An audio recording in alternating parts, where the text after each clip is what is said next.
Thank you, Olivier. And I am pleased to introduce Wolfgang Fengler, who is the CEO of World Data Lab, and welcome him to the stage.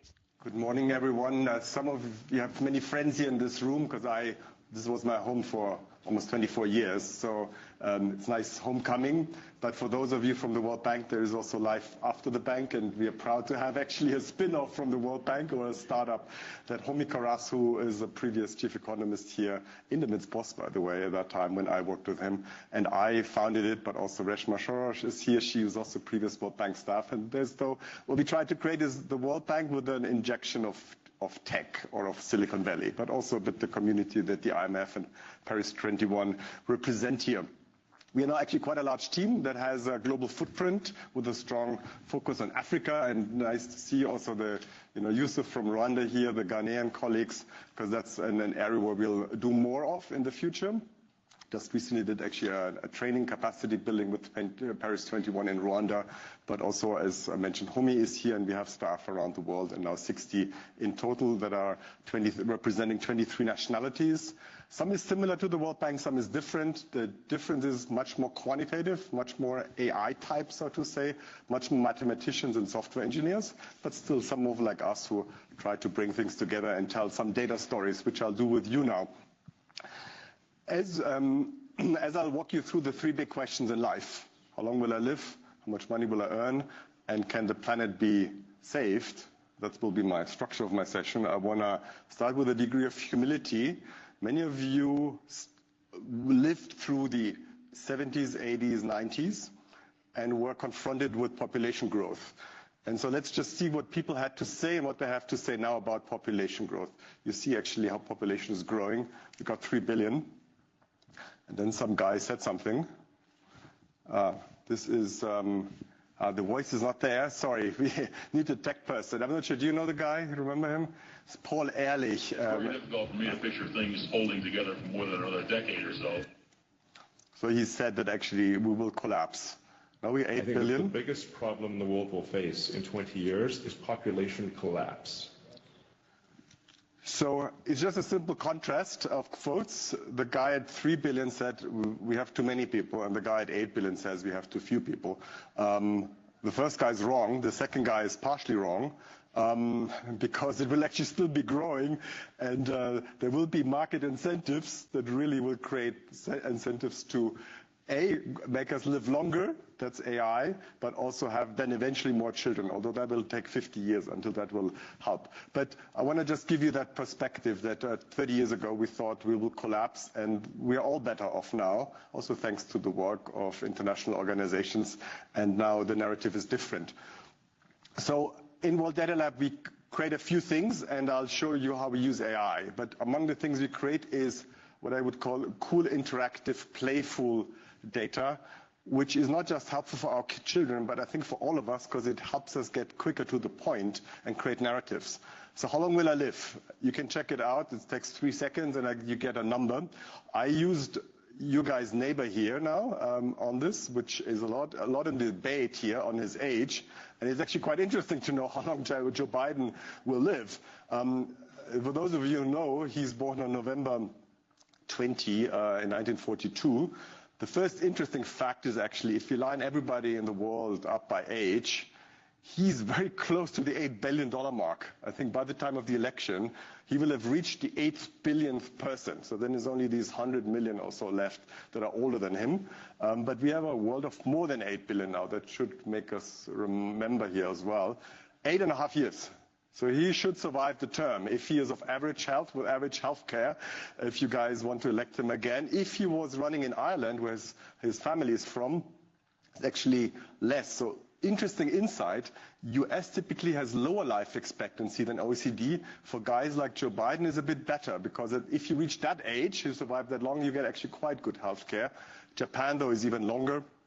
But Russia is only 6 years. So if he was to run in Russia, then it really gets tight to the end of his term. So that's a little bit fun with data and demography. But the more important development insight is, in the end, living and dying. And we all have to die. And there's a certain number of loved ones that will leave us this year. And there's 68 million people who will die this year. And that's it's normal because eventually we have to. What's not normal is that there's still 28 million that die young. And I use a very generous definition of young here, which includes me also, and I'm about 50 now, and many of you are. So I use 65 as a threshold. So the aim for the world community, and my SDG on health would be get this 28 million number down to 0. So that if we die, we should die old, like the 40 million in the older segment. Now, where do people die, and where do they young? So which continent has most young death? By far, which continent? It is not Africa. It is obviously Asia, because it has most people. And in Asia, more people die old than young, similar split to the world, but still half of every young person's death is in Asia. Europe is the ideal, right? For every person who dies young, you have 7.5 who die old. The Americas is similar to Asia, so roughly 60-40 split. Africa is the opposite. For every young person, for every old person that dies, almost 4 young people die. And so the aim, one other way to reframe the African challenges is that Africa should initially look like Asia and then hopefully like Europe, that very few die young and some die old. Obviously, you could do much more interesting data modeling based on this to say what are the reasons that these 9 million Africans this year will die young. And some are really young, child mortality still a factor there. Some are, maybe my age, could be car accidents, could be malaria, a lot of factors, a lot of surprises. Because, for example, car accidents is actually a big factor now, a bigger one than AIDS in most regions in the world. So that's gives you a first narrative on demography, on health, and how long will I live. Now to the second one, and it's actually closely linked to what the bank recently announced on prosperity, which I'll have you a little insight in a minute. This again, think of lining up everybody. Poor people, vulnerable people, middle class people, rich people. Built a lot on the work of Homi Karas, whom I just mentioned. For the World Bank and its community, the left block is important, below $12. There's also a lot of nuance, which I'll show you. But also let's talk about the right block, because people want to live in prosperity, which is part of the middle class story. So here are the numbers. Again, it's an interesting moment because we had 8 billion, a little more, so you get some surprisingly round numbers. So there's still, in $1.90, extreme poverty is going down slowly, below 600 million for the first time in our lifetime, but still way too slow to reach the SDG.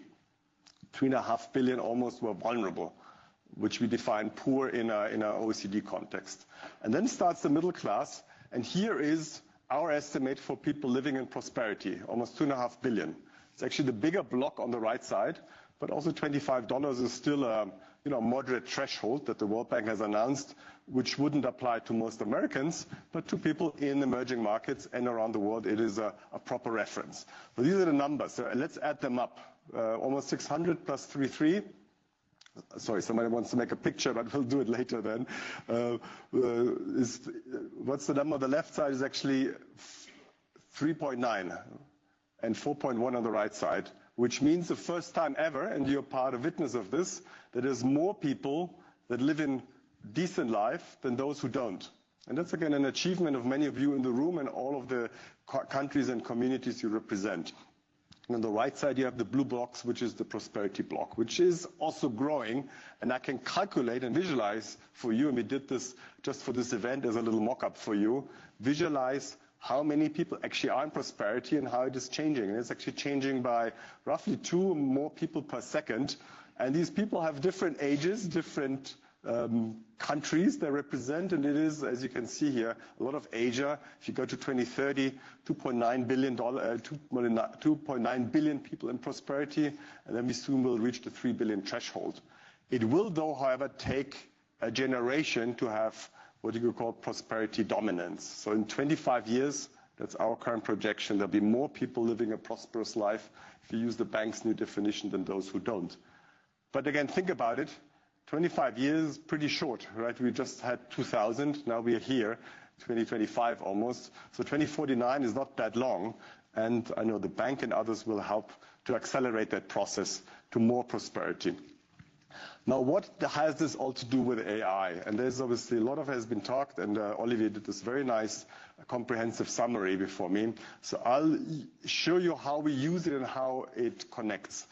But just as a little intro, and maybe I want to simplify it too much, but AI is actually just something very basic. AI is mathematics. That's what it is. And it is just a bit more advanced form of mathematics.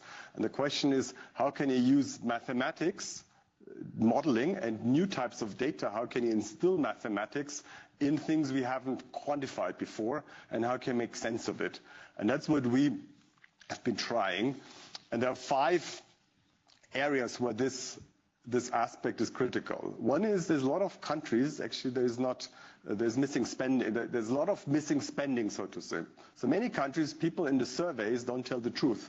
So can you find a way, can you be a truth buster to just help actually to increase that number, to adjust the number properly? Many countries don't have data or have old data or data that's not reliable. You don't have data every year. And often you have general data. You have GDP forecast. The IMF is actually the leader there. But what does this GDP forecast mean for a certain age, for a certain segment, for a certain person? And you need to make the data comparable. So I give you 2 examples now of what we do. First on the data gaps and then on the disaggregation. So here's a number of countries that didn't have the survey that was so-called proper. And you see many in Africa, but also Middle East, Latin America. And now we do some magic, which I want to walk you through briefly. And then it's technical, but I'll make it as simple as possible. So you take a country. We want to test the idea. The idea is, can you use twinning? Can you use similar countries or your best neighbors? And the neighbor is not just geographic. It may be in terms of similarities of your condition. Can you use these neighbors, these economic neighbors, demographic neighbors, and make inferences to your country? It was actually this for Afghanistan and other countries. So why is Kenya up here? Because Kenya actually has quite good data, and we wanted to test the model. So this is a distribution or a Lorentz curve. So in the end, the key question is, you know the country, you know the population, you may know the GDP, but you don't know how many are poor, middle class, and rich. So how do you get there if you don't have that survey? So Kenya has a good survey. That's the distribution. Now Then we look at these 16 variables, and they are all valid. They have the right R-square, but they also have data for other countries. So many other countries have those variables, and we tested them, and those are then actually were significant to include in the model. So what we did now, there's now 6 other countries. They're all from Africa. And again, they don't have to have similar income levels, but they should have some similarity, so-called inequality levels, because the inequality then gives you the Lorentz curve and the distribution. And if you know how equal a country is, or unequal, say Afghanistan, you have no data, and you know it's that type of inequality and that much GDP and consumer spending, then you know how many are poor, not poor. So let's see what happens with these countries. Burundi seems to be a bit more equal than Kenya, Madagascar a bit less, and it's quite similar then. Some are a bit above, some are below, and then we compare the average of what I just showed you with Kenya, and it's actually about the same. So it did work in this case, and we tested it for others. So there's a way, obviously with a lot of data, a lot of variables, other countries, to select those. So if you run the machinery through these 16 variables, and then say, yeah, I have a country, there's no data, but these countries have some similarities to that country, then you create an estimate of what the distribution would be. And with this little curve, you can do a lot of other magic, because then you know how many people are poor, middle income, and rich, how much money do they spend. And then you could do even more interesting things, how much spend on certain items like food, which is critical for poverty. Second and last topic I'll show you, and then if you have time, I'll give you a bonus on a climate animation in the end.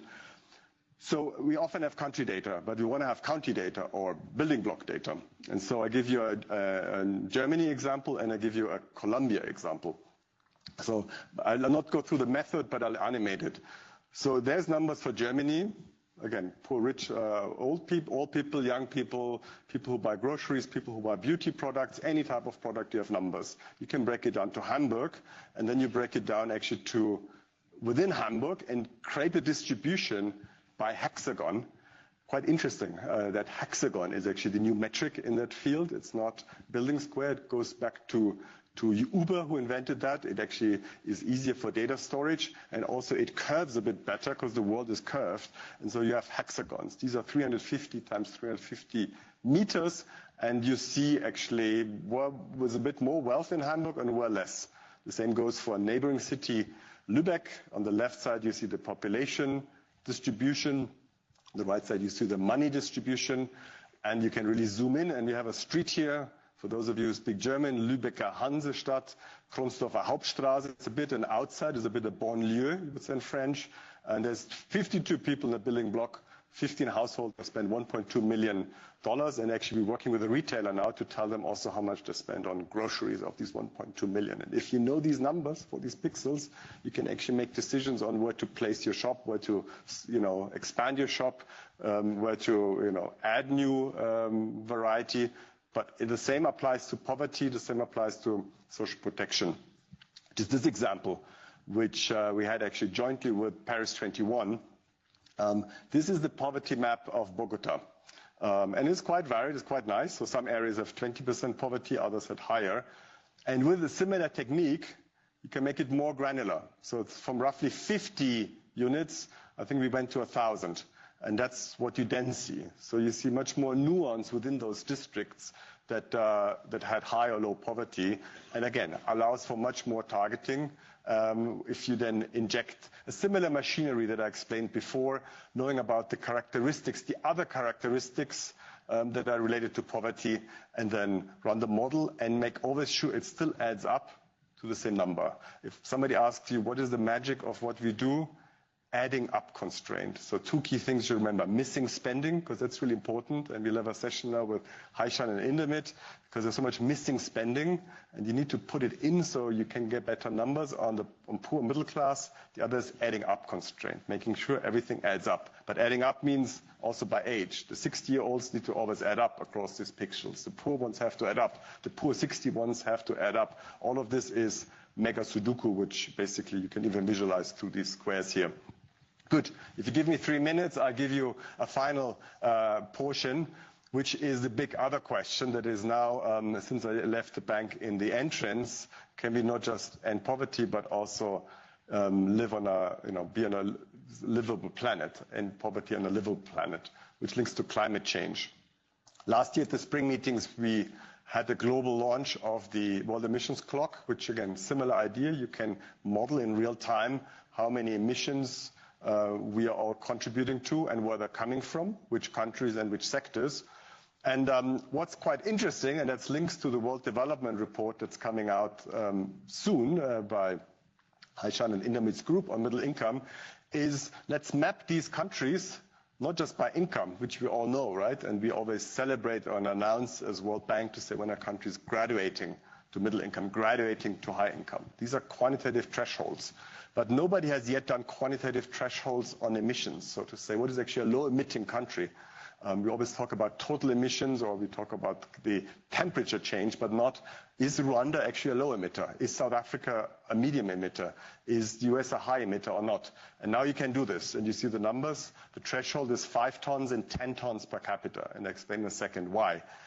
The interesting part is, if you map this in this simple matrix, 3 by 3, you expect that poor countries are clean, middle income countries are middle, and rich countries are dirty. That's what the common wisdom is. And it's true, but it's also not true. So it's only 80 countries are where you expect them, and it's only 20 gigatons. I'm not sure if you know how many gigatons we have in total, but it's almost 60. So that means a third of the gigatons are explained, and gigatons is billion tons, for those of you also in that field. A third is only explained by where you expect, and 2/3 are not explained. So it's a lot of variance, a lot of so-called surprises, and a lot of insights you can generate to see how can you actually, maybe a middle-income country can be as prosperous with lower emissions. Interestingly, the 3 big middle-income countries, or 3 of the big ones, are across 3 blocks. India is still quite low. And by the way, we were the fact checker for Nikki Haley when she said India was the problem, and I'm not sure if it hurt her that we were her fact checker, but it was what happened. Indonesia is in the middle box, and China would be in the bottom box on the middle income. And there are 4 countries now that are rich and clean. 4 countries which are rich and clean. Sweden was just upgraded, and there's a few more around. So it is possible to be rich and clean. Obviously, many of those countries were dirty before, but that itself should give you a lot of comparison and some sense of learning from the best. This is the total number, 59 gigatons projection for this year. It's slowing, but it's still increasing. That's the current latest estimate. Good. To close on a positive note, I want to show you how this approach can be actually converted into true policy action, and then how this actually relates to surprisingly low numbers. So the world average is 7.5 tons. The worst G20 country is not the US. It's actually by far Saudi Arabia. And US is not even number 2. Canada is number 2, 25 tons. Canada is quite close to Saudi Arabia. Australia is 22 tons per capita, and the US is 18. So obviously they all contribute a lot to global warming and global emissions. The EU is surprisingly low. EU is at 8 tons, and you see the distribution of those key sectors. But we want to go lower. We should be as low as possible. Is this possible beyond what I showed you? What we did here is you take the best countries in these 5 sectors, but you take the best rich countries, because countries want to be rich. And so which number would you get if you take the best in these 5 sectors? You get actually South Korea agriculture and reforestation, Dutch transport, British industry, or whatever is still out there in industry in Britain. You get surprisingly low numbers for Swiss energy, and Sweden seems to have the best buildings, hardly any emissions. And that gives you, remember the first numbers, Saudi Arabia 26, Canada 25, get 3 tons in countries you want to live at, 3 tons per capita. If they keep their promises, it would be 2 tons. Not everybody can be Switzerland or Sweden or Holland, but maybe you can copy the second best or the third best. And 2 tons, 2.2, is below the Paris commitment. So if everybody did what is already being done without much technology improvement, just did what these countries did, Paris Agreement would be reached. Which also leads me to conclude we should not choose between consumption or growth and climate. We should aim for both. That should be the ambition of this group and the ambition of all of us. Thank you very much.